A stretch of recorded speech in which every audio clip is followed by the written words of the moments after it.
Hello everybody! So maadjong adlaw sa inyong tanan, magandang araw sa inyong lahat. So bago ko simulan ipakita sa inyo kung gaano ako ka-busy sa araw na to, is kunin muna namin itong hinog sa puno na langka, tapos tatalian namin ito para makontrol naman ang kanyang pagbagsak, hindi siya malamog ba. Kaso ang nangyari, failed! Okay!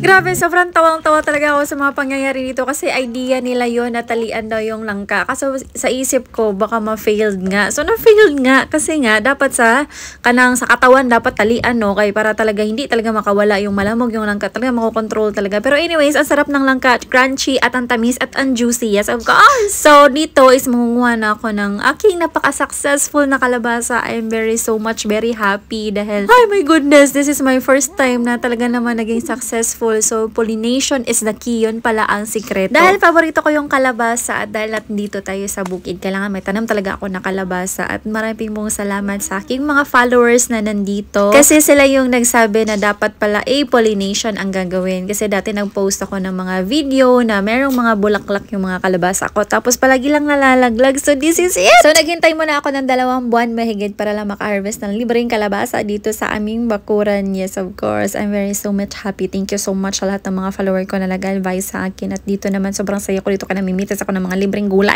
Itong sitaw naman, almost 3 months kami bago nakapag-harvest na kanyang bunga. At sobrang na-amaze ako dito sa aking tinanim na mais. So, purple ito. Kapag pala purple ang iyong tinanim, ay purple din ang kanyang mga bulaklak, kanyang mga sabayngan, buhok-buhok niya. Amaze talaga ako. Pag yellow naman is yellow din. So, kapag puti is puti din. So, doon ko lang na-realize na ganun pala iyon kapag may tanim kang mais. So, depende pala ang bulaklak niya sa kakalabasan ng kanyang bunga. So, ito ang pollination na akin sinasabi na tinatawag nila, no? Ganyan lang, kuha ka lang ng lalaki na bulaklak na healthy, yung walang ka ng yung mga uod ba.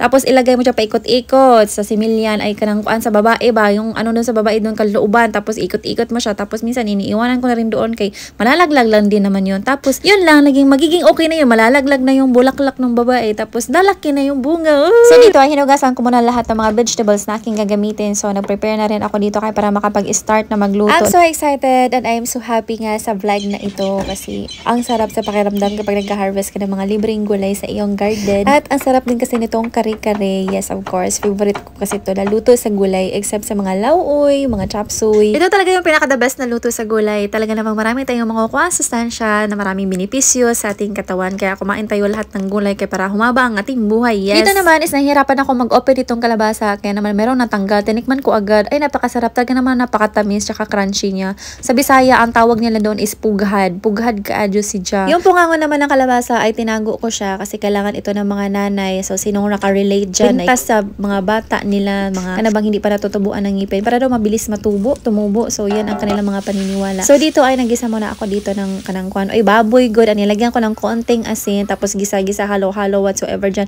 And then, may bisita ako. Talaga naman sa sobrang init ng panahon, pati lalaki nakasando na. So, after ko papulahin itong baboy, isunod ng mga ingredients, tapos isunod naman itong bagoong, ujap sa Bisaya, and then halo-halo. Then, naglagay lang ako dito ng 2 basong tubig, depende sa inyo kung gusto nyo ng mas-sauce. Naglagay lang din ako ng oyster sauce, brown sugar, tuyo, at paminta. Tapos, nilunod ko na yung gulay. So, kalabasa, ampalaya, sitaw, talong, at my favorite, itong okra. Yes. Tapos, halo-haluin. Mas gusto ko dito sa kare-kare ay yung masahog at yung masos. Ayan, halo-haluin lang siya maigi para naman malasang-malasa ang mga gulay. Pagkatapos ay kailangan takpan, tapos lutuin lang siya sa mahinang apoy.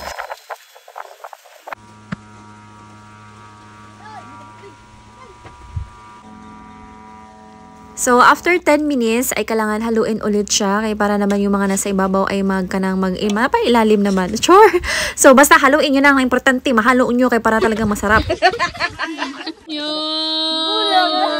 Dito sa aming kabukiran na talaga naman pa nag-uulam ka ng gulay, masarap talaga i-partner sa isda, either perito or inihaw. Yan, perfect pair. At dahil nga din mainit ang panahon, sobrang din kapag may time, pero hindi pala. Ayan, luto na ang gulay at isda. Kain po tayo ng tanghalian. Simpleng ulam, pero napakasarap at napakasustansya. Kaya naman napapasigaw na naman sila ng Sobrang sarap talaga ng pakbet, manamis-namis sa kanyang lasa, lalo kapag sariwang mga gulay yung mga ginamit sa pagluto.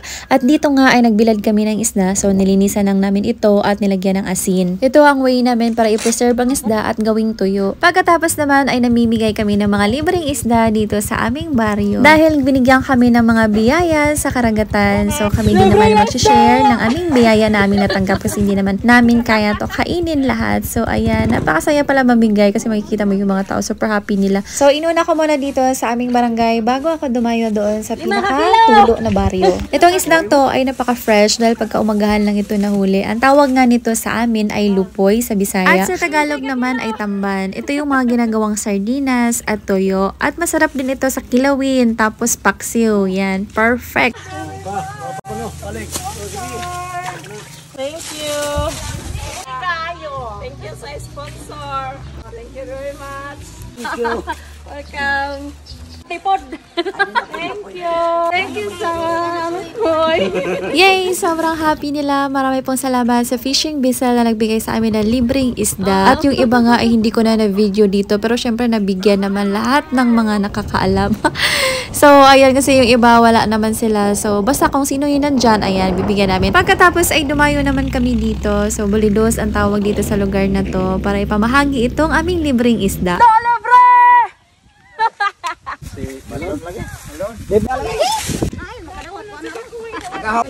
Maring masay. Alias galing kuan. Tapla. Gapon las tugas sa puno.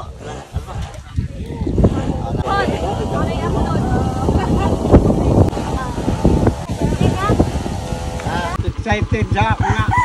Pagkatapos naman ay nadayo na kami sa pinakadulong barangay dito sa amin, ang Barangay Emilda. Libre isda! Libre isda! Ay, sige, salam. Tama. Ay, isda pangatag!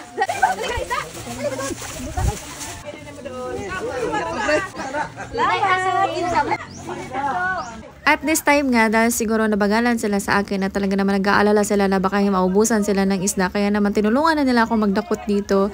At sana lahat ng lumapit sa akin ay talaga namang nabigyan ko kayo ng isda lahat. Wala na, ubos na. At sa mga sityo namin dito na hindi namin nabigyan, bawi na lang ako sa inyo sa susunod. Sityo Panog at Sityo Talisayan. Kapag may blessing, ay kayo naman ang susunod namin nabibigyan. Marami pong salamat. Sobrang nag-enjoy ako. So after naman nito is nakadaanan naman namin itong Sampalok na daming mga hinog. Oy, at huwag kayong mag-alala dahil yung umakyat sa puno ay kapit na kapit naman talaga siya sa malaking sanga. Ayan, napakasarap talaga naman itong Sampalok. Iba talaga pag nandito sa bukid ay madami kang makukuhang prutas. At yung pag-drive ng tricycle ay mabagal po iyon. In-speed up ko lang kay para mabilis siya tingnan. Kasi dati may nag-comment, sobrang bilis daw namin magpatakbo. So, in-speed up ko lang po iyon. At marami pong salamat sa lahat ng mga nanonood. This is Miss Angel World. Amping mo kanunay. Ingat po kayo palagi.